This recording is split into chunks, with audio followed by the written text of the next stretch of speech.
secundarias, los procesos por medio de los cuales el Señor había decidido crear, es decir, por medio de causas secundarias. La última semana, recuerden que les expliqué un poquito cómo funcionaban las causas. Es importante entender esto y tener un poco un trasfondo de cómo funcionan estas cosas. ¿Por qué? Porque de otra manera no vamos a poder hacer mucho pie interpretando estos textos, ¿no? Bien, habíamos visto en el versículo 24, creo que ahí nos quedamos, cuando el Señor dijo: luego digo Dios, produzca la tierra seres vivientes según su género, bestias y serpientes y animales de la tierra según su especie, y fue así. Es decir, que el Señor dijo, ¿qué cosa?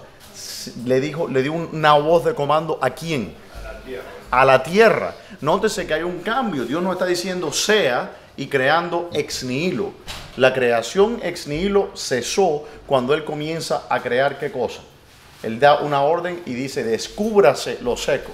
Eso ya no es un acto estrictamente hablando creativo, sino porque no está produciendo una esencia de la nada, sino que es un acto de estructuración o de organización. Descúbrase lo seco. Después dice: produzcan los mares. Ahora dice: produzca la tierra. Entonces estamos diciendo, ¿en qué forma podemos conceptualizar esto? ¿En qué forma podemos entender cuando Dios da la voz de comando a la tierra y dice: produzca la tierra? No. Como yo les digo, muchas veces tenemos una manera un poco infantil de pensar sobre estas cosas, como que Dios se puso a hacer figuritas y de las diferentes plantas que se dio y las puso en la tierra como si estuviera haciendo una maqueta. Dios no estaba haciendo una maqueta.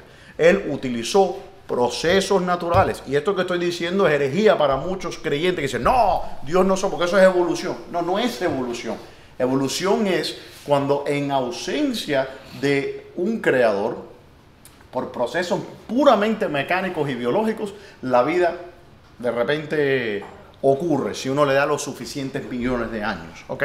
Eso no es lo que creemos, no es lo que presenta la Escritura, es completamente antitético a la revelación divina. Dios tuvo que haber creado, porque la materia por definición es inerte. ¿Okay? La materia no tiene en sí la causa de sí. ¿Okay? Entonces no podemos explicar la materia usando la materia. ¿Amén? Me dicen amén, pero no entendieron. Me dicen amén, amén, y lo entendieron. Vean el video varias veces. Entonces fíjense que el Señor dice: produzca la tierra.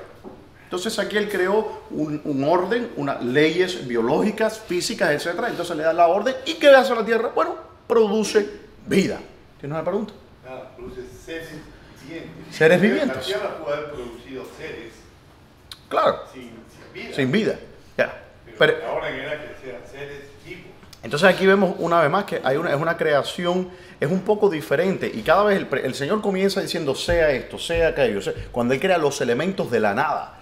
Pero después de que estos elementos existen, Él entonces empieza a crear por medio de estos elementos, por medio de lo que se llaman causas secundarias, que es lo que estuvimos hablando la semana pasada. ¿Entiende? Esto es consistente con la revelación bíblica. Esto no es evolucionismo, esto no es ciencia, esto no es filosofía. Esto es lo que estamos viendo, es la revelación divina de cómo Dios creó las cosas. ¿Ok? Es como con Ezequiel, creo que fue que se predicó contra los huesos secos. Y le dijo... Y todavía no tenía vida. Claro, claro. Y todavía y tuvo que predicar una segunda vez. Yes. Para que el Espíritu viniera sobre ellos. Yeah. Pero hay algo, porque cuando él vio, ya existían estaban los huesos. No, es un poco diferente aquí a crear una criatura que no existe y de repente crearla, ¿no? Algunos se imaginan que fue como que uno, ¿sabes cuando ponen los videos en el canal de la naturaleza, que ponen los videos de cómo la matica va creciendo rápido y se mueve así, ¿no? Algunos imaginan que eso fue la forma en que Dios pobló. ¿Eh? ¿Cómo? No, yo no sé, yo no estaba ahí, no le puedo decir. ¿Sabe por qué yo digo eso? Y a lo mejor puede parecer pedante decir que yo no estaba ahí, pero es importante reconocer que nosotros no estábamos allí. Y que todos especulamos. Y que no podemos entender. Mire, uno de los grandes, y siempre he dado con el mismo, los jóvenes aquí, que ya no son tan jóvenes, los jóvenes patriarcales, pero Abraham se acuerda cuando yo enseñé esta clase hace un quinquenio que desmenuzamos el libro de Génesis. Yo siempre he dicho, no podemos afirmar cosas que simplemente no sabemos ni existen las condiciones de posibilidad para poderlas saber. Yo soy una criatura. Nosotros estamos dentro del sistema. Una criatura no puede entender el sistema dentro del sistema. ¿Me entiende? Yo no puedo usar la misma métrica, yo no puedo usar una regla para medir la misma regla. Las capacidades mías están limitadas por el espacio y el tiempo. Entonces yo no puedo explicar algo que ocurrió fuera del espacio y del tiempo. ¿Entiendes? Entonces yo no sé cómo pudo ocurrir eso. Me puedo imaginar, especular, pero yo no voy a enseñar eso como dogma. Yo trato de limitarme a lo que dice la Escritura. ¿Y qué es lo que nos está enseñando el Señor? Que la creación de la vida específicamente ocurrió por medio de segundas causas. Es decir, que no fue que Dios dio la voz y de repente apareció un rinoceronte, sino que Dios le habló a la tierra, a los mares, y que estos fueron los que produjeron estas cosas. Ahora, ahí es donde entramos en territorio. ¿De qué manera produjo esto? Es la cuestión. Un evolucionista va a decir que, bueno, lo que produjo fue una célula y después esa célula se fue convirtiendo. Eso no es lo que dice. Porque el Señor dice que cuando Él creó todas estas cosas que fueron producidas simultáneamente. ¿Entiendes? No que Él creó una célula y de esta célula entonces Él empezó a dividir todas las especies. Él dio la orden y la tierra o el mar o lo que fuera produjo estos seres, todas las variedades, porque dice según su género, inmediatamente. Entonces esa es la diferencia con el evolucionismo. El evolucionismo dice que de aquí salió toda esta variedad. La Biblia dice no, la variedad comenzó desde el principio. ¿Okay? Pero ¿en qué forma ocurrió eso? Podemos sentarnos y especular. Un día venga a mi casa y nos tomamos un té y hablamos y especulamos todas estas cosas. Yo no sé. Y déjeme decirle aún más, la persona que le diga a usted que afirma saber y entender esto a cabalidad, o está bien confundida o le está mintiendo. Amén. Es imposible. Amén. Es cierto, no lo puede entender. Sí sabemos de que todos los insumos estaban en la tierra. Exactamente. Todo. Dios, la razón, recuerda que vimos. Ok. Vamos a hacer un poquitico de repaso. Oh, mire. Desde 1-1 y cuando uno muere, ¿qué dice? El cuerpo va al polvo de la tierra. A ver. Que lo dio. ¿Cuál es la causa? No lo vuelven a meter, nada. Sí, pero ustedes me dicen, vota, pero nadie me trae uno nuevo. Todos vota, pero nadie dice, mire, para esto es una donación para la iglesia, le compré una. Okay. ¿Cuál es la causa formal de, vamos a ver, ¿qué animal le gusta a ustedes? León. La tenia. De la ballena. Okay. ¿Cuál es la causa formal? ¿Se acuerdan que hablamos la semana pasada? A ver si entendieron. Uno es un mamífero. ¿Qué es qué? Mamífero. ¿Y qué es eso? Es una persona No, pero- que cría fama. Pero ¿qué es? ¿Ah? No, pero ¿qué es la ballena? Sí. Es un cetáceo. No, pero ok, sí. La forma, de acuerdo a Aquino, responde a la especie. La forma del hombre es la especie del hombre, ¿no? La forma, estamos entendiendo lo que es la forma, responde a la especie. La especie es lo universal. ¿Qué es lo que todos los seres humanos tienen en común? La humanidad. ¿Y qué es la humanidad? Es la especie. La especie es la forma. Entonces, la causa formal de la ballena es esta. ¿Cuál es la causa material en la creación? La causa material. Porque aquí yo quiero que ustedes vayan pensando cómo pensar sobre estos textos. ¿Cuál es la causa material? ¿Se acuerdan que habíamos hablando la semana pasada? ¿Cuál es la causa material de la ballena? La parte física. El mar, las aguas. Las aguas. Produzcan los mares, los grandes monstruos, ¿Cuál es la causa material? Las aguas.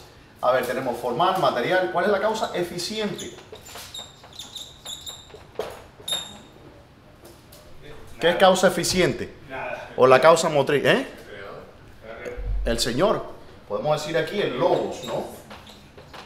Esa es la causa eficiente. Eso es lo que la causa motriz, es lo que causa que esto dice. El Señor dijo, produzca, Esa es la causa. Ok.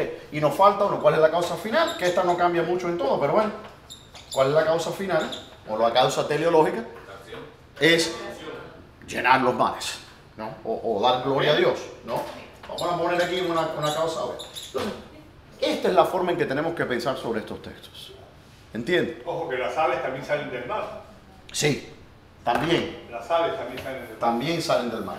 Aquí yo puse la ballena porque precisamente la ballena es como un mamífero, no es como un mamífero, es un mamífero, pero que parece de pescado. No puede ser pescado, No. puede ser pez. ¿Cuál era deficiente? Pero pescado, Pescado, pesado, pues, la palabra pesado me viene a la mente también. No sé por qué la palabra pesado me vino así de repente a la mente, ¿no? pescado porque ya está frito. Hermano, se ve, tiene cuerpo común, como una ballena. Bien. Bueno, y ahora ocurre algo interesante. Dice, entonces dijo Dios, hagamos al hombre a nuestra imagen, conforme a nuestra semejanza, y señoree en los peces del mar, en las aves de los cielos, en las bestias, en toda la tierra, y en todo animal que se arrastra sobre la tierra. ¿A quién le está hablando el Señor? A sí mismo. Está hablando El de Señor le está la diciendo ahí, Trinidad. hagamos al hombre. Exactamente, dice hagamos. Está hablando al Hijo y al Espíritu Santo. ¿No le está hablando a las ballenas? No, Ah, no. no, por casualidad, digo yo. Entonces viene aquí, dice el Señor. ¿Y qué dice? Y creó Dios al hombre a su imagen, Y semejanza. a imagen de Dios lo creó, varón y hembra los creó. Pero si partimos del principio de que Dios es espíritu y no tiene forma, entonces estamos hablando de que lo creó a imagen del Hijo, nuestro Señor Jesucristo. En el libro de Agustín, de Trinitatis, donde él discute la cuestión de la Trinidad, él habla, por ejemplo, de la interpretación que muchos cristianos dicen, es que el hombre es Trinidad porque, como dice en el libro de Santiago, espíritu, alma y cuerpo, ¿no? Es tripartito. ¿Cuánto no has escuchado la palabra? No, el hombre es tripartito. Ok, para empezar, la Trinidad no es tripartita. La Trinidad no tiene partes. ¿Ok? Eso es un problema. Entonces, lo que es la imagen de Dios, porque no podemos pensar que Dios tiene, ¿cómo se llama? Ojos. O Dios tiene ojos. No. ¿Quién piensa que Dios tiene ojos? Fuerte, tampoco Pero tiene. ve eso. O ¿ve el Señor? Ve. Yo creo que Dios no ve. ¿Cómo no va a ver? No, todos estamos Los ojos dentro. de Jehová están sobre los No tiene humanos. ojos. Bueno, también dice que sus manos formaron, pero ¿tiene manos el Señor? Estamos hablando como que estamos fuera de Dios. Dios está en el firmamento y nosotros estamos acá. Dios Yo ve. creo que como yo lo veo es que nosotros estamos en Dios. Claro, absolutamente. Entonces, no es que Dios ve en el sentido de ver. Todas estas cosas ocurren en Dios. Obviamente, la forma en que nosotros podemos interpretar esto es si Dios nos habla de una manera antropomórfica, ¿no? Porque Dios tiene que decirme que Él escucha mis oraciones. Pero el escuchar de Dios es algo infinitamente diferente a lo que escuchar es para mí. Entonces, técnicamente hablando, Dios no escucha en el sentido de que estamos pensando escuchar, ¿no? Pero se revelan. Está confundida, hermana. Sí. Ok. Cuando nosotros hablamos de escuchar, okay, ¿qué es escuchar? Escuchar es cuando unas vibraciones, Son ondas. okay, en el aire tocan la membrana timpánica del cerebro, lo cual se transmite al martelo, ¿no? Y empieza a traducir eso se convierte en una señal eléctrica que entonces es recibida por el cerebro y entonces el cerebro la codifica, bueno, se convierte en una señal electroquímica y entonces eso se interpreta con un estímulo específico. Eso es lo que es escuchar. Ese proceso que yo le describí a usted no ocurre en Dios. Pero ocurre de alguna otra manera. No ocurre en Dios. Por una razón. Por ejemplo, todos los eventos ocurren simultáneamente en Dios. ¿Ok? Todas las oraciones que se han hecho a Dios en toda la historia de la humanidad, desde Adán hasta el último ser humano que nazca, están automáticamente y simultáneamente ocurriendo en Dios. Entonces, cuando hablamos de que Dios escucha, Dios ve, Dios caminó, Dios hizo esto, Dios hizo aquello, hablamos de una manera equívoca, ¿ok? Pero no estamos diciendo esencialmente lo que Dios hace, porque todas las categorías, Dios transciende a todas las categorías. Entonces, no podemos decir que Dios ve en el sentido, obviamente, yo no tengo problema con decir que Dios ve, en el sentido que Dios ve todas las cosas, que Dios sabe todas las cosas que están pasando, claro. Pero el ver de Dios no es un ver como el nuestro. No tiene ojos. ¿Y el ver de Jesús? No, el ver de Jesús sí, porque Jesús era hombre. El ver de Jesús es el ver nuestro. Pero el ver de Dios, de la Santa Trinidad, es completamente diferente. No podemos aplicar ninguna categoría a Dios. Dios no es parte de una especie, no es parte de un género, no es parte es decir, todo eso son categorías del ser, ¿ok? Categorías ontológicas que no se aplican a Dios. No podemos decir lo que Dios es. O sea que cuando nos moramos igual van a estar nuestras oraciones presentes delante de Dios. Claro, eternamente. Eternamente. Pues yo hablaba con la hermana, de hecho, la hermana Ana la otra noche. Cuando los padres creyentes oran por sus hijos y esos padres mueren, esas oraciones siguen en la presencia del Señor. Eso no desaparece. Las oraciones siguen eternamente en los oídos del Señor. ¿Ve? Ahí digo yo los oídos del Señor, no que el Señor tenga oídos. Bien, hagamos al hombre a nuestra imagen y semejanza. Entonces, ¿en qué sentido está hablando de esto si no son partes? ¿Cuál es la imagen del Señor? Primeramente, que el Señor es imagen de Dios en cuanto a que el hombre tiene, ¿qué cosa? Y esto es algo que a los calvinistas no les gusta. Empieza con L. Libertad. El hombre es libre. ¿Ok? Dios creó al universo no por necesidad, sino lo creó por libertad, en libertad. ¿Ok? La imagen de Dios significa que Él va a crear a un ser que refleja ciertos atributos divinos que ningún otro ser refleja. Toda la creación es una imagen de Dios. Es decir, la piedra refleja algo de Dios. ¿Qué cosa refleja la piedra de Dios? Su material. Dios no tiene materia, hermano. Fortaleza. Existencia. Existencia. Su existencia. ¿Ok? Por ejemplo, las plantas también son una imagen de Dios. ¿Por qué? ¿Qué reflejan las plantas? Vida. Reflejan existencia y reflejan también ¿qué cosa? Vida. ¿No? Y movimiento. ¿no? Y alimento. Y los seres humanos, los animales reflejan Dios, claro, porque sienten. Entonces, pero el ser humano se llama la imagen de Dios, porque el ser humano es el único ser que tiene, ¿qué cosa? Un logos. Aquella luz que alumbra a todo hombre venía a este mundo. No dice aquella luz que alumbra a algunos hombres. Esa es la luz de la razón, es el logo. Justino Mártir escribió un tratado donde él habla precisamente sobre esto. Y él dice como que el logos o la razón habita en todos los seres humanos. ¿Okay? Y eso es la imagen de Dios, la razón, un ser intelectual. No a todos los seres vivientes, Al hombre. El hombre es un ser inteligente. El alma tiene dos funciones. ¿Cuáles son las dos funciones? Eso lo hablamos el otro día un poco cuando estábamos hablando del espíritu y el alma. ¿Se acuerdan? ¿Cuáles son las dos funciones del alma? O las dos facultades, o como usted quiere llamarlo. Intelecto y animal. Sí, ok. Responde al intelecto, ok. Y instinto. ¿No? Entonces, las dos facultades del alma son el acto de intelección y el acto de sensación. Este es el hombre natural y este es el hombre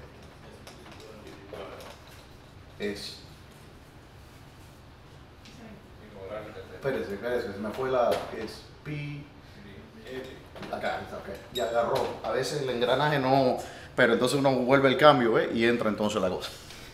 Y este es el hombre espiritual. Esas son las dos cosas. El acto de intelección, que es la capacidad de inteligir o extraer la especie, ¿no? Porque usted piensa, ¿cómo podemos entender las cosas? Cuando usted, por ejemplo, ve este vaso, yo le digo, cierre los ojos y usted se imagina el vaso y tiene una idea del vaso. ¿Qué es lo que entró a su mente? No la materia del vaso, el vaso sigue estando aquí.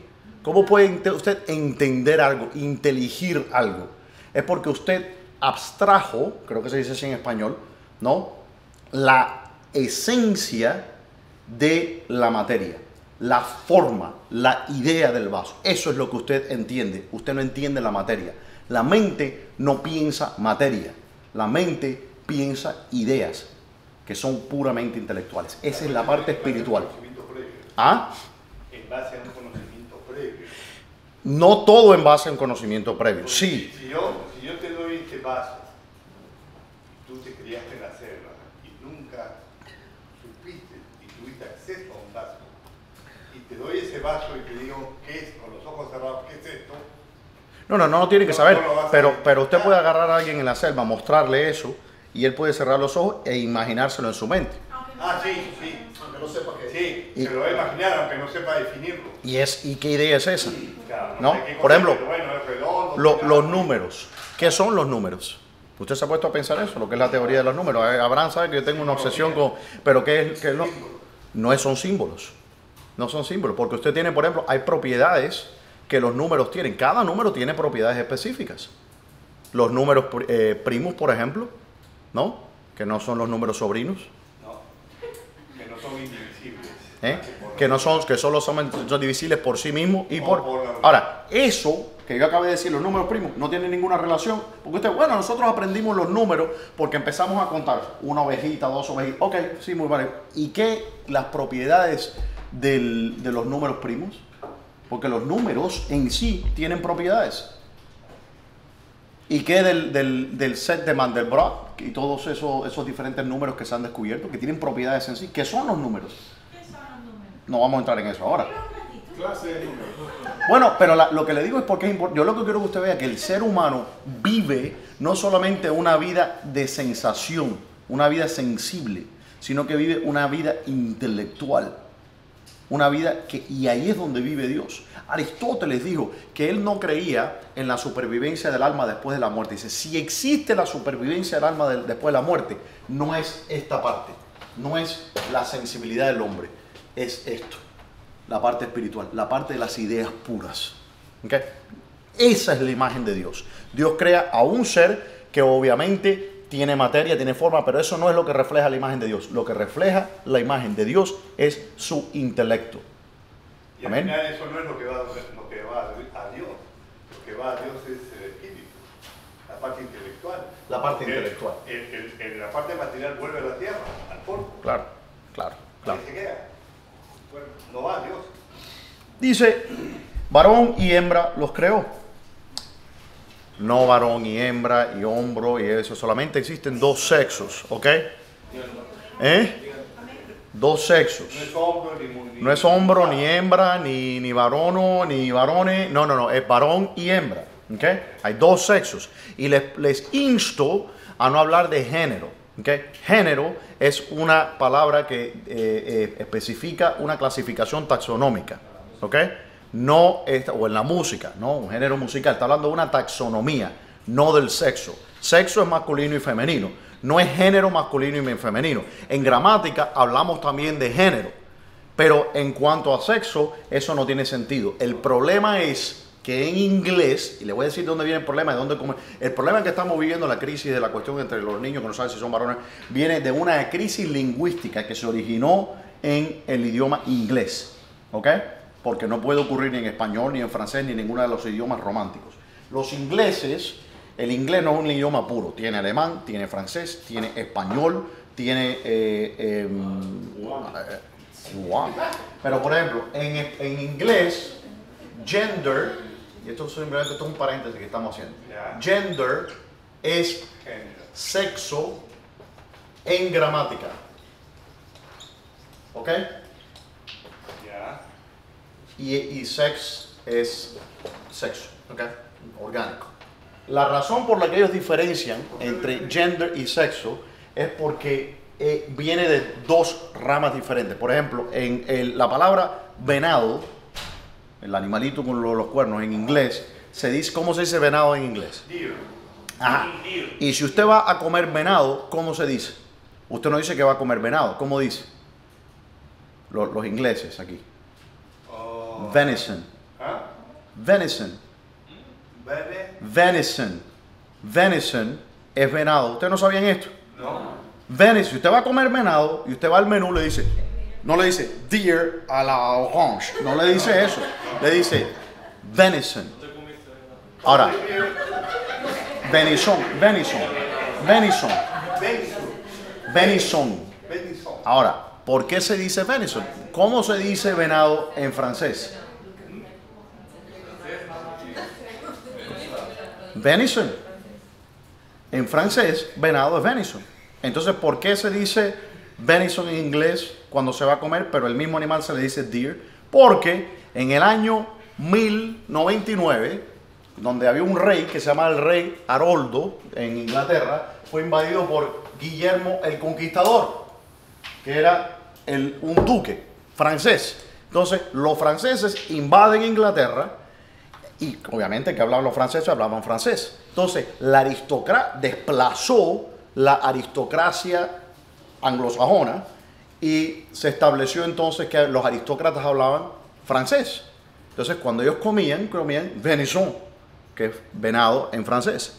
Pero el pueblo seguía usando deer. Al pasar los miles de años mil años que pasaron, el inglés empezó a adoptar estas cosas. Por eso vemos la distinción entre género y sexo en inglés, porque es exactamente lo mismo. Lo que pasa es que viene de dos ramas diferentes. Eso no existe en español. Sexo es sexo. ¿Okay? El baño, el toilet. Ajá. Toilet es francés. Es francés, claro. No, hay muchas cosas que usan por ejemplo, la palabra breeze. Hay una brisa. Viene de brisa, breeze. Y eso viene del español. Bueno, punto es, ya hablé suficiente de Es eso. un arroz con mango. Pero es un arroz con mango. Pero usted puede ver que, por ejemplo, en español y en nuestro idioma eso no puede existir. Cuando hablamos, oh, ¿qué género tú eres? Mamífero.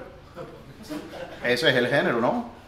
Responde a qué tenemos. Tenemos género, familia,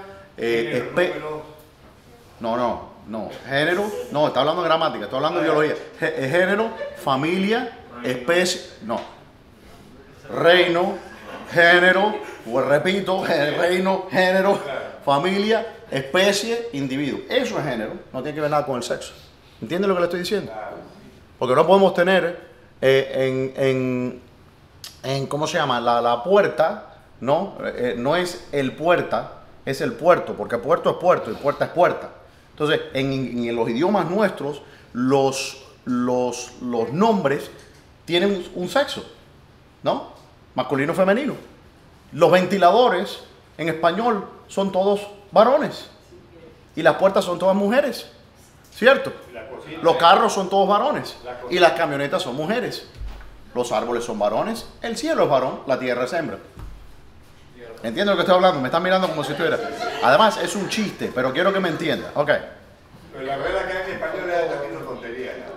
No, pero yo no le hago caso. Yo después de... Ya incorporó el presidente y presidenta. No, eso en español no, si lo rechazaron. La Real Academia rechazó esa estupidez. Es una estupidez. Estupidez. Es esa estupidez. Eso es lo que yo ni siquiera pierdo el tiempo en eso. Porque una cosa que no insulte mi inteligencia. Mira que... Anyways. Varón y hembra los creó. Y dice, los bendijo Dios y les dijo, ¿qué dice? Fructificad y multiplicaos, llenad la tierra y sojuzgadla, y señorad de los peces del mar, en las aves de los cielos, y en todas las bestias que se mueven sobre la tierra. Todas estas cosas le dio Dios al hombre para hacer, ¿qué cosa? Utilizadas por el hombre, para señorear sobre ella. Recuerden que Dios pone al hombre para ser el principio organizador de la tierra.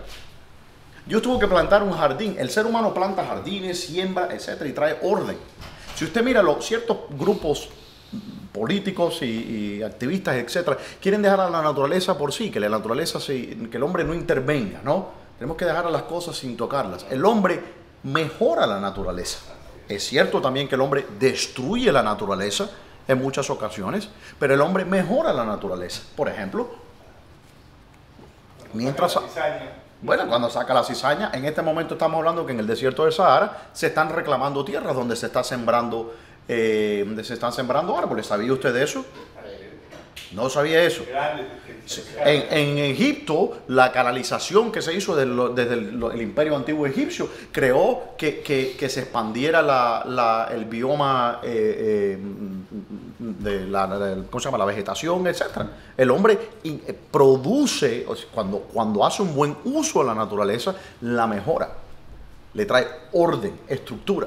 Cuando abusa de ella por lucro, entonces la destruye, como estamos haciendo todos los que están protestando que con su taza de café de Starbucks y sus teléfonos y celulares, sin darse cuenta que las baterías de los teléfonos que usted tiene en la mano están destruyendo el hábitat de los elefantes en África. Nadie piensa en eso, porque para extraer el litio que se usa en las baterías, ¿de dónde se saca eso? ¿Dónde usted piensa que sacan eso? Se está perdiendo ¿De los aproximadamente. dientes de los elefantes? ¿Ah? ¿Del marfil de los dientes de los elefantes? No, chico. No. Entonces, ¿qué pasa? Estamos destruyendo el planeta. ¿Por qué? Por el lucro. Y usted tiene un teléfono que funciona perfectamente, pero usted va y se compra otro. ¿Por qué? Porque tiene una cámara, tiene otro huequito para la cámara. El otro estaba funcionando perfectamente y usted destruye así. Y no se puede reciclar. Eso. Es irreemplazable. Una vez que usted destruye ese hábitat, lo destruyó. ¿No? Entonces, pero eso por el que viene por el pecado del hombre, por el lucro de compañías que quieren producir. No, vamos a producir carros eléctricos, ¿no? Para salvar el planeta. Eso no salva el planeta, de hecho produce más contaminación. ¿De dónde usted piensa que sale la electricidad para cargar esa batería? ¿No? Entonces lo que pasa es que están sacando, están escondiendo ¿cómo se llama? Lo que produce esa energía eléctrica. Ah, pero es que no contamina. No, contamina más. No vamos a entrar en eso, porque ya me subo en mi... Al final lo que no sale en llanto sale en suspiro. ¿Eh? Lo que no sale en llanto sale en suspiro. Sí. ¿Qué dijo? Igual se gasta. Que se le sube el cortisol. No, ya lo tengo un poco alto para hablar de esas cosas, ¿no? Bien. ¿Qué dice entonces? Y los bendijo y les hizo fructificar. Y sin embargo, ¿qué es lo que pasa muchas veces en el mundo cristiano? Es padres que le dicen a sus hijos, no tengan muchos hijos, tengo uno o dos más porque tú tienes que vivir tu vida. ¿Cuántos cristianos le dicen eso a sus hijos? En contra del mandamiento de Dios. Es una bendición tener hijos, ¿no? Es una bendición tener hijos. Que Dios lo bendiga. Y si Dios te da muchos hijos, Dios te va, óyeme, donde come uno, si en los tiempos antiguos de los padres y los abuelos de nosotros tenían 16 hijos, se estaban comiendo a Nicolás por una pata, pero estaban todos felices. Amén. Y todos gordos. Y esa generación de esos viejos vivieron 90, se morían a los 90, 90. Amén. Mi abuela tuvo 15. Imagínese usted. Murió de 86, mi abuelo de 96. Y ahí está. ¿Y qué hacemos a eso? Amén. No le diga a sus hijos que no tenga hijos. No le haga la jugada al diablo, hermano. Imposible tener departamento. ¿Eh? ¿Cómo es? Imposible tener departamento. Dios bendice, hermano. Y sí. Tener casa. Usted tiene, claro, y usted tiene que pensar, más hijos que usted tiene, más personas que van a cuidar de usted cuando sea viejo. Así es. Amén. Ese, el seguro de vida, mire, el Medicare y el Social Security no van a funcionar. Ya no va a haber dinero. Así que, jóvenes, tengan hijos. ¿Verdad? Amén. Amén. Nadie dice amén. Amén. Ahora, si yo le digo, vayan todos y estudien una carrera universitaria y háganse, oh sí, amén, qué bueno, yo quiero que mis hijos se esfuercen. Ok, el plan de Dios siempre funciona. Es lo único que voy a decir sobre eso. Que el Señor dijo, fructificad y multiplicaos, llenad la tierra y sojuzgadla, y señoread los peces del mar, en las aves de los cielos y en todas las bestias que se mueven sobre la tierra. Y dijo Dios, he aquí os he dado que dice, toda planta que da semilla, que está sobre la tierra, y todo árbol en que hay fruto que da semilla, os serán para comer. A toda bestia de la tierra, y a todas las aves de los cielos, y a todo lo que se arrastra sobre la tierra en que hay vida, toda planta verde le será para comer. Y fue así. Y vio Dios todo lo que había hecho, y aquí que era bueno en gran manera. Y fue la tarde y la mañana el día sexto.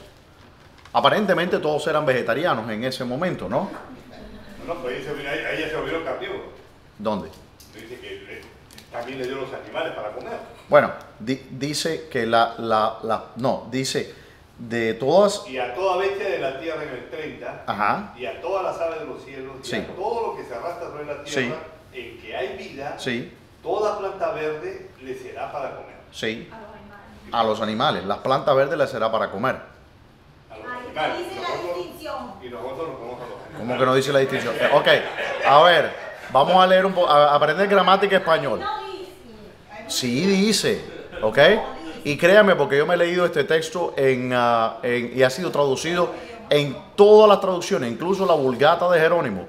El artículo está dirigido a las plantas, no dice, y todos estos animales y las plantas les serán para comer. No dice, a todos los animales, toda planta les será para comer. Lea bien, hermanito. Pero ojo que en el 29 ya dice eso. ¿Qué? En el 29 ya se lo dice a las plantas. Sí, y después se lo dice a los animales. Y a toda bestia de la tierra, y a todas las aves de los cielos, y a todo lo que se arrastra sobre la tierra, sigue la coma, en que hay vida, ese es un paréntesis, toda planta verde le será para comer. Ajá. Y fue así. Ok. Ahora, varias cosas. Los leoncitos, los leopardos y... Bueno, varias cosas que hay aquí para interpretar. Y aquí vamos a entrar en ese detalle, que vamos a volver aquí. Pero yo quiero que sigamos por ahora, porque vamos a hablar de la cuestión de si la muerte existía o no en el reino animal antes de que el hombre cayera. Los creacionistas afirman que la muerte no existía hasta que el hombre cayó. Y que cuando el hombre cayó, entonces la muerte pasó no solamente al ser humano, sino a todos los seres vivientes. ¿Cuántos han escuchado esa interpretación?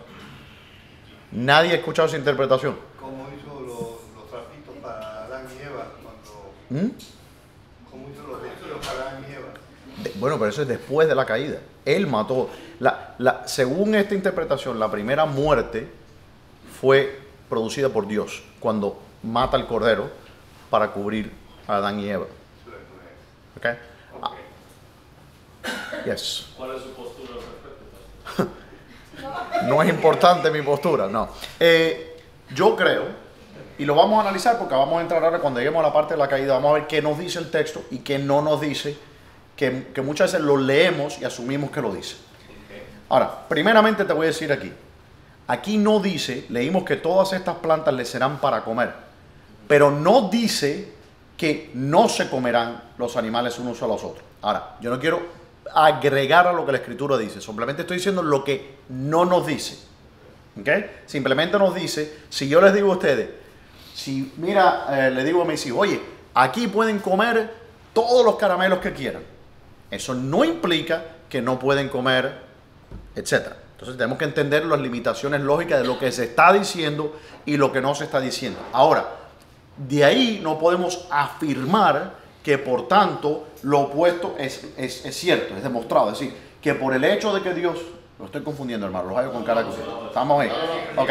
El hecho de que Dios dice todas estas plantas os serán para comer, no significa que el león no se puede comer la cebra.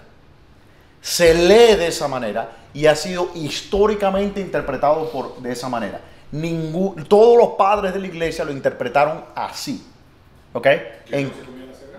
No, que de hecho, no, todos los padres de la iglesia, pero después vemos que en la Edad Media temprana, por ejemplo, Alcuino de York comenta, siguiendo a Agustín, que Agustín una vez más es un poco ambiguo en esto. Alcuino de York comenta, y él vivió, para darle un trasfondo, en el siglo VIII, ¿okay? Él comenta y dice que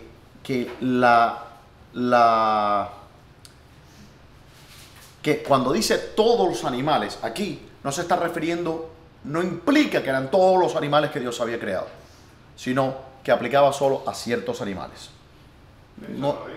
No dice eso, pero él da esa interpretación. Entonces ya vemos que temprano, pero no muy temprano, esto no es la era patrística, en la era patrística todos interpretaban este texto como que todos los animales, etcétera, eran, ¿cómo se llama?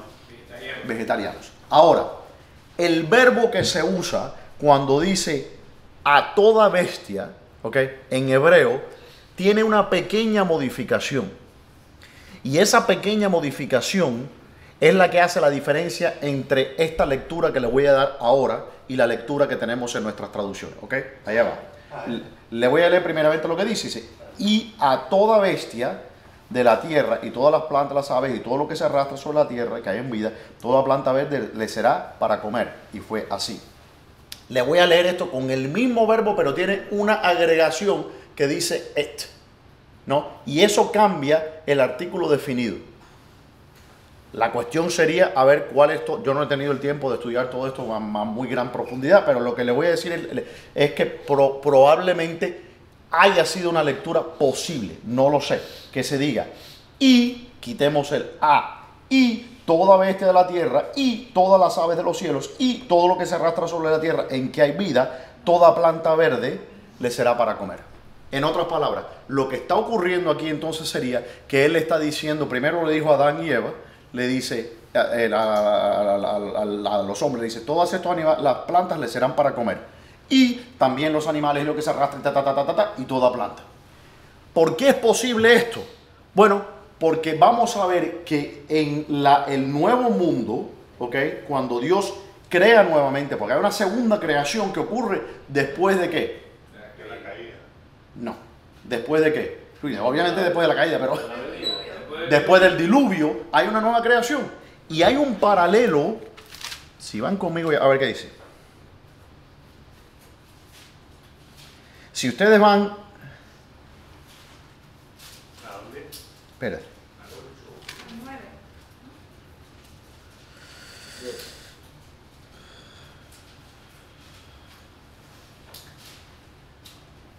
Espérate.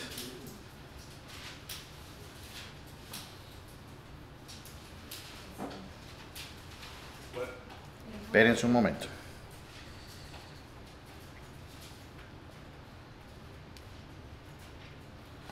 Denme un segundito, ¿ok? Déjenme buscarlo aquí porque...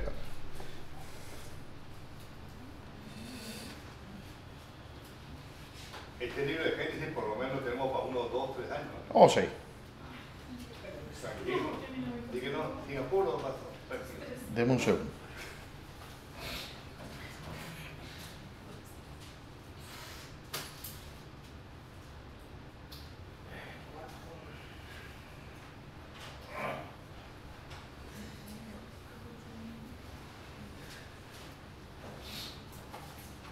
No, ok, ya lo encontré. Sí, sí dice, fíjese lo que dice, esto es un paralelo que ocurre entre lo que vemos en esto, que puede ser, dice 9.3, Génesis, todo lo que se mueve y vive os será para mantenimiento, así como las legumbres y plantas verdes os lo he dado todo. ¿Ven el paralelo? Volvamos a Génesis. Todo lo que se mueve y vive, Dice aquí, y toda bestia de la tierra, y todas las aves de los cielos, y todo lo que se arrastra sobre la tierra, en que hay vida, toda planta verde le será para comer. Vemos exactamente el mismo énfasis. Dice, todos los animales son para comer y toda planta verde. El mismo. Entonces, este texto, yo le digo honestamente que si la traducción es correcta y si los manuscritos lo que enseñan eso, entonces los animales eran todos vegetarianos. ¿Ok? Ahora, hay un problema.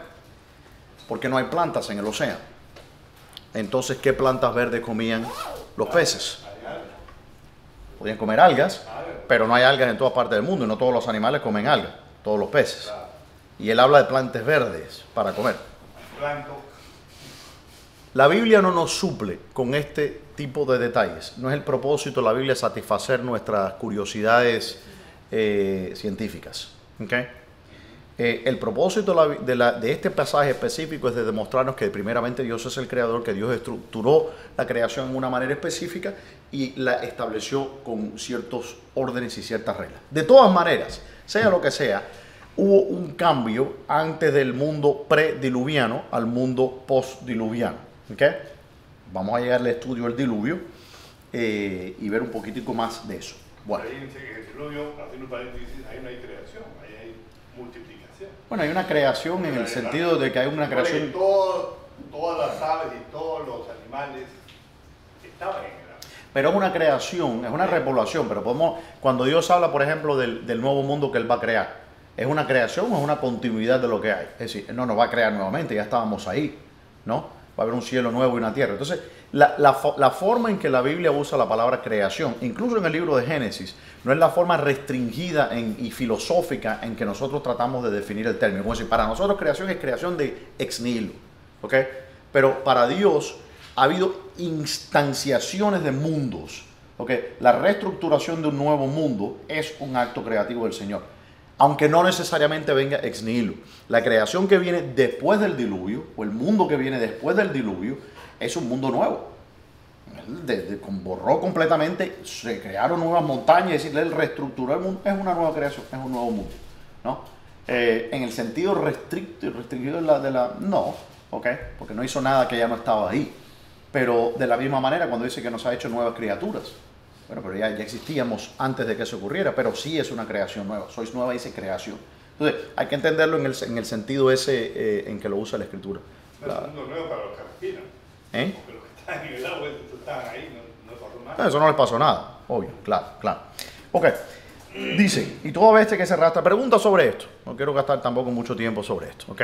Es un texto que le digo, bueno, ahí está. La manera en que lo han interpretado todos los padres de la iglesia, sin excepción, hasta después, como le digo, Alcuino de York y otros que lo han interpretado, es que todos los animales eran vegetarianos, incluyendo... Y eso también se da en el arca de Noé, porque en el arca de Noé todo ese año las bestias comían, lo dice la palabra, que comían, no comían carne, comían Bueno, no dice eso. comían verduras, se alimentaban con leche. ¿Cómo sabe usted eso? ¿Cómo se alimentaban? No, yo no sé, yo no estaba ahí. Yo no sé, por eso digo, yo no sé, que comerían lo que comerían. Es decir, no sé qué comerían. Comida, me imagino, ¿no? ¿Por qué comida? No sé, la Biblia no nos da esos detalles. ¿Ves? Por eso tenemos que ir al Ark Encounter, que ahí nos van a explicar eso un poquitico más a fondo. Dice, fueron pues acabados los cielos y la tierra y todo el ejército de ellos. Y acabó Dios en el día séptimo la obra que hizo. Y reposó el día séptimo de toda la obra que hizo. Y bendijo Dios al día séptimo y lo santificó, porque en él reposó de toda la obra que había hecho en la creación. Aquí vemos que el día séptimo es un día diferente a los otros días. ¿Por qué? ¿Qué curioso tiene el día séptimo que no tienen los otros? ¿Cuál es el día séptimo? El que viene después del sexto. Y antes del octavo. ¿Cuál es la diferencia entre el día séptimo y los otros días? No tiene tarde y mañana. No tiene tarde y mañana. Este día no tiene tarde ni mañana. De hecho, los teólogos interpretan que el día séptimo, que es el descanso, el sábado, por eso fíjese que el Señor, si usted lee las traducciones en latín, dice, Él es el Señor es el Deus Sabaoth, ¿no? Es el Dios del sábado, el Dios de reposo. Por eso dice la Escritura, dice, no entrarán en mi reposo. Nosotros los cristianos queremos entrar en el reposo del Señor, en el sábado del Señor, que va a ocurrir, va a culminar cuando el Señor Jesucristo venga. Todavía estamos viviendo, escatológicamente hablando, dentro del sexto día. Estamos en la parte ya, entrando la tardecita del sexto día, se está acabando ya. Pronto viene y comienza el sábado del Señor, que es escatológico. Ve cómo todas estas estructuras se repiten, ¿no? En diferentes niveles. Ya estamos en los últimos escopetazos de la historia de la humanidad. Ya está cayendo el sol sobre el sexto día de la creación. Y estamos esperando a que el Señor Jesucristo venga para establecer ¿qué cosa? El séptimo día. El día que no tiene principio ni fin. Un día del reposo eterno del Señor. Pasó y acabó Dios en el séptimo día la obra que hizo. Se acabó en el séptimo día, estaba trabajando Dios. Bueno, de alguna manera Dios... No sabemos qué terminó, pero... Dios trabaja todo el tiempo. El Señor Jesucristo dice, mi Padre trabaja hasta ahora y yo también trabajo. Entonces hay que entender esto, qué significa con que Dios descansó. Dios no descansa, ¿ok? Pero lo que está diciendo es que Él cesó o Él culminó o completó. Es decir, que después de ese sexto día no hay más nada nuevo que se va a hacer. Ya todo está establecido, ¿ok? No van a haber especies nuevas que van a de repente aparecer, ¿entiendes? Ya no van a inventar la pólvora. Ya se acabó aquí la cosa. Y dice... Y bendijo Dios el séptimo día y lo santificó, porque en él reposó de toda la obra que había hecho desde la creación. Entonces hay que volver nuevamente a revisitar el punto que habíamos hablado de otras veces. ¿El séptimo día tenía 24 horas? No nos dice. Obviamente no. Justamente seguimos en el séptimo día, supuestamente. En el sexto, al final del sexto, escatológicamente hablando. Según los teólogos, podemos nombrar a muchos, Ireneo habla de eso, Justino, etc. Él dice que la historia del hombre... algunos piensan que el mundo tiene 10.000 años y que la historia del hombre es de 6.000 años, desde la creación de Adán. ¿Okay? Pero yo les voy a tirar ahora, ya analizamos la parte fácil de Génesis. ¿Okay? Ahora vamos a entrar en la parte difícil. Todos se me quedan como diciendo, espérense, pero esa era la parte fácil. Bueno, vamos a entrar ahora en el verso 4. Dice, estos son los orígenes, ¿qué dice? Verso 4. Dice, estos son los orígenes de los cielos y de la tierra, cuando fueron, ¿qué dice? Creados. El día que Jehová Dios hizo la tierra y los cielos. Pero, espérese un momento. Si me acababan de decir que fueron 6, y aquí es donde yo veo, porque hay muchos hermanos hermanos que si yo respeto y son creyentes, etcétera. Que insisten en la cuestión de, por ejemplo, la duración de 24 horas de los días de la creación. Y la pregunta es, ¿cómo entonces me está diciendo que el Señor creó los cielos y la tierra en un día? ¿Cómo entendemos esto? Y muchos de los argumentos que se hace es que dice, no, la palabra día, yom, en hebreo, significa un día de 24 horas. Sin excepción, todos los padres de la iglesia interpretaban los días de la creación como días de 24 horas, en el sentido que lo entendemos, no que decían que eran días de 24 horas. Aunque había ciertas ambigüedades, porque por ejemplo vemos como Ireneo, el discípulo de Policarpo, que era discípulo de Juan, menciona que dice que él creía que los días de 24 horas que el Señor creó los cielos y la tierra. Sin embargo, hay dentro de la misma obra, cuando uno continúa leyendo, hay una ambigüedad en la manera que uno no sabe entender para qué lado iba yendo él. Porque él dice, por ejemplo, que cuando el Señor le dice, como vamos a ver, que le dice a Adán, dice, de cierto, el día, ¿ok?, que comas del fruto, morirás. Y él dice, él murió el día que comió, dice Ireneo, porque un día para el Señor son como 1000 años. ¿Y Adán murió de cuántos años? 930. Entonces él murió el día que comió. Entonces ahí mostramos, dice, bueno, pero Ireneo entonces creía que eran de 24 horas o creía que eran 1000 años. No sé. Lamentablemente no puedo preguntarle. Pero lo que quiero decir es que aquí vemos la problemática que está en estas cuestiones. Incluso cuando el Señor dice, el día que comas de esto, ese día es de 24 horas. Hay muchas maneras de usar la palabra día en una manera que es ambigua. En la manera en que este texto se interpretó, por ejemplo, como Agustín, y ya lo he mencionado esto, pero lo repito porque la didáctica, la enseñanza es ¿qué cosa? Repetición, para que eventualmente encaje la cosa. Agustín entendía que el Señor creó todas las cosas en un instante, no en un día, en un instante. Él hizo así, ¡pum!, y toda la creación existió. Pero él dice que a la manera que nosotros entendemos eso, o se traduce para que lo podamos entender, nos marcó estos días de 24 horas. ¿Okay? Una forma didáctica. Ajá. Muchos de los cristianos, hay cristianos, no entiendo cómo puede ser, pero hay cristianos que creen incluso, bueno, no voy a juzgar si son cristianos o no. Hay personas que profesan fe en Jesucristo, que creen en la teoría de la evolución y no ven una incompatibilidad en lo que estamos viendo en el texto y la teoría de la evolución. Y ellos, muchos de esos, citan a Agustín como si Agustín creyera algo similar. No, Agustín no, creía que el mundo tenía 6000 años. ¿Okay? Y todos los padres de la iglesia han creído eso. Eso no ha estado debatido por nadie. ¿Okay? Sí. Pero no encontraban civilizaciones que eran como UTP. No, y es decir, y han encontrado fósiles de hombres que lo datan de hasta 1 millón de años, etcétera. Por ejemplo, el famoso Lucy, o por ejemplo, hay una cosa que es cómica. Ellos descubrieron en el año, no me acuerdo qué año fue, pero descubrieron una antepasada del hombre que se llama el Homo floresiensis, ¿okay?, que es un hombre completamente formado, un adulto, que mide como 3 pies de altura y es un pigmeo. El problema es que se descubrió también en la misma isla de Flores, ¿no? Pues se llama Homo floresiensis, el hombre de Flores. Descubrieron personas que están vivas en este momento, que miden exactamente lo mismo. Y este fósil lo habían datado de no sé cuántos millones de años, ¿no? Entonces...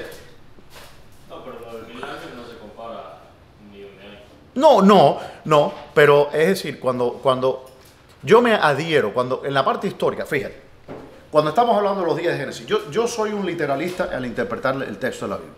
Yo voy a lo que me dice el texto y a lo que no me dice.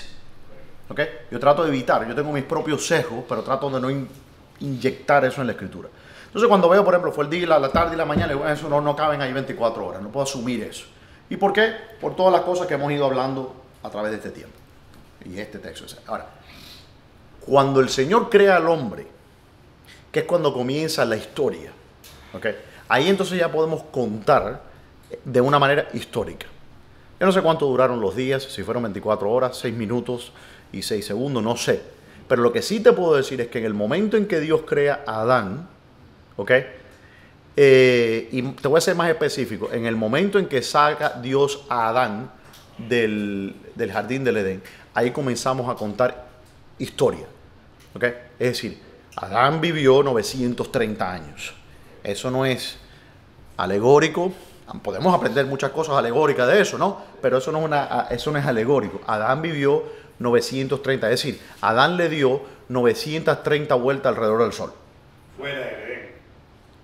Ajá, y ahí eso yo quiero entrar porque No sabemos cuánto no vive el sé. Edén. Ahí estoy yo no sé, los cristianos dicen que es, bueno, 930 años de que lo creo, no sé, eso no lo sé yo. Porque dice, y vivió Adán, ¿significa eso que vivió Adán después de que pasó eso? O no sé, es ambiguo, no me da eso. Asumo. Mucho de estas cosas, recuerdo la lectura del carbono 14. Por el carbono 14 que decimos que este fósil tiene 1000 años, millones de años o no. Bueno, no. Pero no, no. El carbono 14 no se puede usar para datar fósiles. ¿Por qué razón? Porque los fósiles no tienen materia orgánica. En un fósil, toda la materia orgánica ha sido reemplazada por minerales, por piedra. Los fósiles son extremadamente, no es materia ósea, eso no existe ya, es piedra. Entonces, la manera en que ellos datan, ¿cómo lo miden? Bueno, ellos lo miden usando la estrata. Por ejemplo, si usted tiene una tierra, ¿ok? Vamos a estar aquí, ¿no? Algo así. Y entonces decimos, ok, observando el proceso de deposición de material, ¿no? Usted viene aquí, este es el periodo tal, vamos a decir que esta capa es más joven, ¿ok? Que esta. Entonces asumimos que esta capa es más vieja que esta, ¿no? Y esta es más vieja que esta, ¿cierto? Lógicamente hablando. Y esta es la más nueva. Algo así. Entonces, si ellos encuentran aquí un fósil, ¿no? Se puede ver aquí. Ellos dicen, bueno, esta capa se formó hace tantos millones de años. Por tanto, este animal tiene que haber muerto en este proceso. Problema con esto. Que hay fósiles que, por ejemplo, hay árboles petrificados que se encuentran. Usted puede buscar esto en su amigo Google. Hay árboles petrificados que atraviesan todas las estratas. ¿Cómo pasó eso? Ese árbol estuvo creciendo por millones de años mientras se iba depositando la estrata. ¿Cómo se explica eso? O a veces nos encontramos fósiles que supuestamente tienen que haber desaparecido en esta capa y se encuentran de repente en esta otra capa. Por ejemplo, en el 2000, creo que fue en el 2001, y eso pueden buscar un programa, está en YouTube, búsquenlo, si quieren se lo pongo en el internet, que es en 60 Minutes, ¿ok?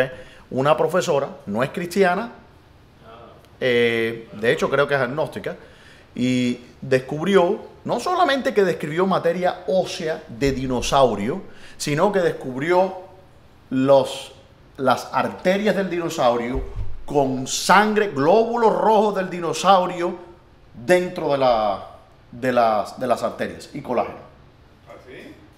¿Y cómo pudieron sobrevivir? Obviamente porque no... Ok, los dinosaurios, supuestamente, en el periodo Jurásico, hubo una extinción masiva hace 64 millones de años. Eso se nos plantea. El ADN y el tejido blando no puede sobrevivir en las mejores de las mejores condiciones, máximo 9.000 años, de acuerdo a lo que los científicos nos dicen. Algunos dicen que el ADN puede sobrevivir hasta 100.000 años. Vamos a darle 1 millón. 64 millones, imposible.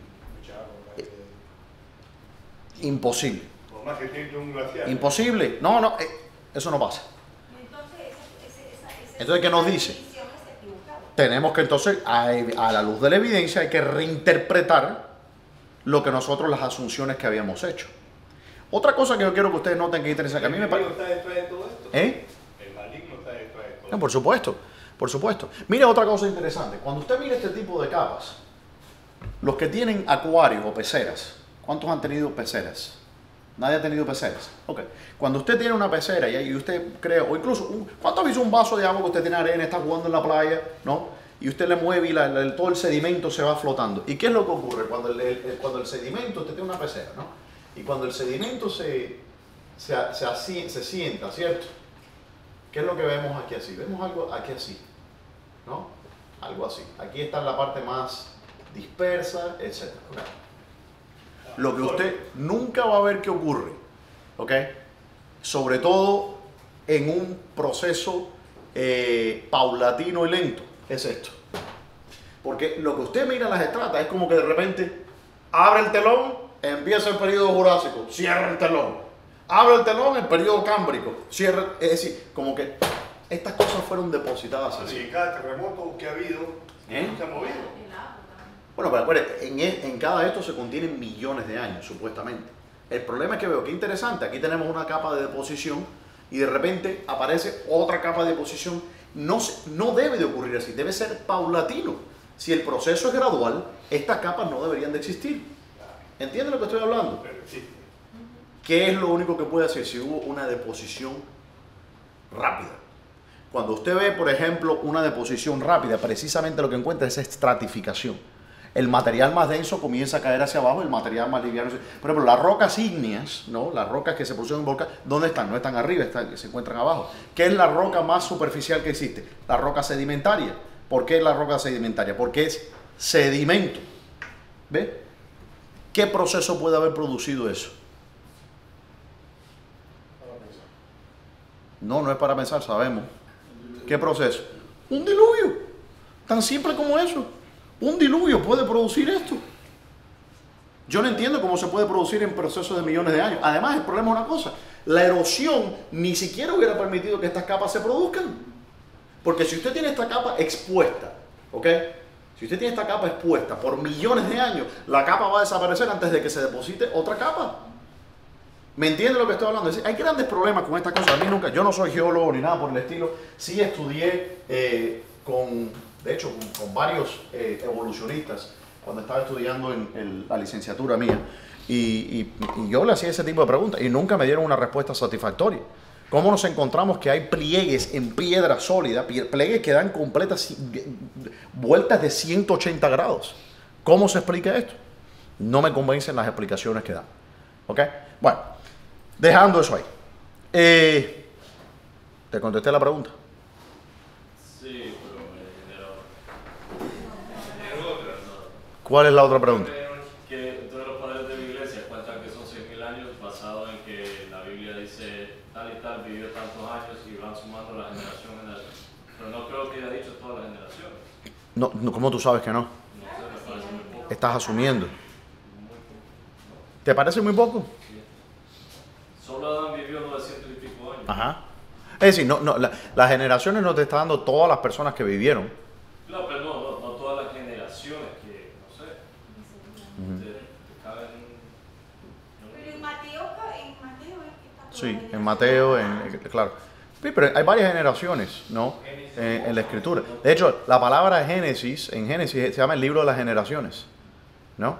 Y nos habla de las generaciones de los cielos, las generaciones de la tierra, las generaciones de los animales, las generaciones. Es un libro de generaciones, ¿no? Pensé como que lo más importante, pero no. Para mí, mire, es que para mí esos detalles Todas. nunca han sido muy importantes. Si la Tierra sigue 6.000 años, para mí hay personas que eso lo ven como un artículo de fe. Eso nunca ha sido un artículo de fe para la iglesia. Hace 6.000 años se fue Adán del paraíso, pero no sabemos el tiempo que estuvo. Es decir, Adán vivió hace 6.000 años, de acuerdo a las calculaciones de la Escritura. ¿Hace cuánto? 6.000, Oh, 6.000, claro. sí. 100. No 100.000. Algunos piensan, por ejemplo, Hugh Ross, que es un cristiano, pero él cree en una creación progresiva, es lo que llama él, y él cree que Adán, algunos cristianos piensan, mira qué cosa interesante, que ellos piensan que Dios creó por medio de procesos evolutivos, es decir, que la evolución ocurrió, y que entonces Dios separó a una pareja de este grupo de primates, ¿ok? Y bueno, eso es lo que enseña. Y les dio entonces como que ese ruaj, ¿no? El espíritu o lo que sé yo, y lo convirtió en esa cabeza federal. Eso no es lo que dice en la Escritura. ¿Okay? Y yo me adhiero a lo que dice la Escritura en ese sentido. Bueno, ese es el día que Jehová. Pero aquí estamos viendo y dice, bueno, entonces creó Dios todas las cosas en un día. Obviamente nos está hablando de una perspectiva. No podemos asumir la perspectiva divina cuando entendemos todas estas cosas. Y es Dios el que está contando la historia. Por tanto, la perspectiva aquí no es nuestra, es la de él. Pero aquí vamos a complicar y los voy a dejar con esta complicación para que se le vaya cocinando en la cabeza durante la semana hasta que volvamos. Dice, y toda planta del campo antes que fuese en la tierra, y toda hierba del campo antes que naciese, porque Jehová Dios aún no había hecho llover sobre la tierra, ni había hombre para que labrase la tierra, sino que subía de la tierra un vapor, el cual regaba toda la faz de la tierra. Ok. Dice que no había hecho hombre, pero sí había hecho un hombre, porque nos dijo en el capítulo anterior que él había hecho un hombre. Y nos dice que no había hierba, pero sí había hecho hierba, porque dedicó bastante tiempo a hablarnos incluso de que toda hierba nos va a ser para comer. la interpretación que le da Agustín a este texto, él dice que el capítulo 1 de Génesis está hablando de una manera ejemplar. ¿Ok? ¿Ejemplar en qué sentido? En que Dios, como si fuera un arquitecto, nos está dando primeramente los planos de la creación. Una introducción. ¿Ok? No una introducción, nos está dando los planos. Los planos no son una introducción, los planos son los planos. Por ejemplo, antes de crear esta arquitectura del edificio, usted tiene lo que se llama los blueprints, que son los planos. Dice, aquí va a haber un comedor, aquí va a haber esto, las tuberías van a pasar por acá. Y eso es básicamente el planteamiento que Dios está dando en el primer capítulo. Esto es lo que interpreta Agustín, repito, no es lo que yo creo. Aunque sí veo mérito en muchas cosas que él plantea. Porque fíjese lo que dice, y toda planta del campo, dice, estos son los orígenes de los cielos y de la tierra. Cuando fueron, ¿qué dice? Creados. Dice que fueron creados los cielos y la tierra y todo lo que es contenido en ellos, ¿no? El día que Jehová Dios hizo los cielos y la tierra. Y con todos estos cielos y la tierra y toda, ¿qué dice? Plantas del campo antes que fuese en la tierra. ¿Qué me está dando a entender el Señor? Que Él creó la planta antes de que la planta fuese en la tierra. ¿Entiende lo que estamos hablando aquí? Porque lo que lleva a Agustín a pensar de una manera ejemplar en este sentido. Dios creó todo este mundo, lo diseñó antes de que el mundo fuera actualizado. Esa es una forma en que él interpreta este texto. Obviamente, nos está diciendo literalmente que Dios creó la planta antes de que fuese en la tierra. Y la hierba. La hierba. También la hierba. ¿La diseñó? La creó. No, dice creó. La palabra es creó. Es lo que dice el texto. ¿Ok? Sino que subió un vapor en la tierra y regaba toda la faz. Entonces Jehová Dios, ¿qué dice? El 7. En el 7, formó al hombre del polvo de la tierra y sopló en su nariz, ¿qué dice? Aliento de vida. Y fue el hombre un ser viviente. Alma viviente. ¿Okay? Entonces aquí vemos que existe una creación especial del hombre. ¿En qué forma crea Jehová Dios al hombre? Jehová Dios lo crea en la tierra. Sí. Después lo lleva al Edén. Ah, Porque él dice, mira, que después de que fue creado el hombre en la tierra, del polvo de la tierra, lo lleva al Edén. sí. Para que cuidase y lo labrase. Y ahora lo que dice. Para que no te debajo, que trabaje.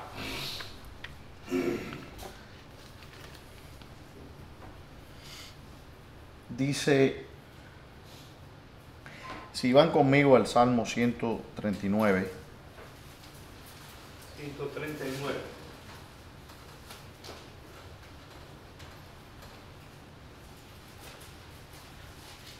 Versículo.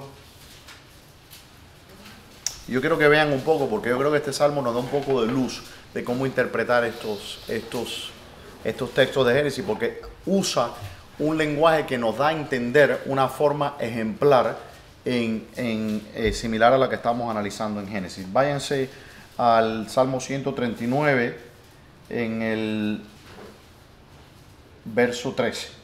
Dice, porque tú formaste mis entrañas, tú me hiciste en el vientre de mi madre. Te alabaré porque formidables y maravillosas son tus obras. Estoy maravillado y mi alma lo sabe muy bien. No fue encubierto de ti mi cuerpo, bien que en lo oculto fui formado y entretejido en lo más profundo de la tierra. Mi embrión vieron tus ojos y en tu libro estaban escritas todas aquellas cosas que fueron luego formadas. Él dice, en tu libro estaban escritas todas aquellas cosas que fueron luego formadas. Entonces, aquí nos da a entender que Dios creó primeramente en una forma, vamos a decir, ideal, ¿okay? O ejemplar, y después entonces estas cosas son formadas o actualizadas o concretadas. Nótese algo también, porque David dice que fue entretejido en lo más profundo de la tierra. David no fue entretejido en lo más profundo de la tierra. ¿Quién fue entretejido en lo más profundo de la tierra? Adán. La forma en que yo entiendo, y usted puede estar de acuerdo conmigo o no, todos ustedes cuando dicen que Dios formó, y la palabra formó es muy ambigua en todos los idiomas antiguos, usted piensa que Dios hizo hombre de fango, una estatua. Dios hizo una estatua de barro y de repente hizo y la estatua se convirtió en carne. ¿Ok? Y ahí yo les pregunto, bueno, creó también el hígado y los nervios y todo. Entonces Dios hizo como una maqueta anatómica, ¿no? Que usted en la clase de bien, Dios creó una maqueta anatómica y después le dio vida. Yo creo que la manera en que el Señor creó a Adán fue la manera en que describe en este salmo. Que la tierra fue el vientre donde Dios hace nacer a Adán. Es decir, que Adán fue creado desde un embrión. La mamá fue la tierra. Sí. Y de hecho, esos términos son usados incluso por Ireneo y otros padres de la iglesia. Incluso Aquino también habla de que Ireneo, por ejemplo, cuando compara el vientre de María y dice, aquella mujer virgen dio a luz al Cristo, de la misma manera que la virgen tierra dio a luz al hombre.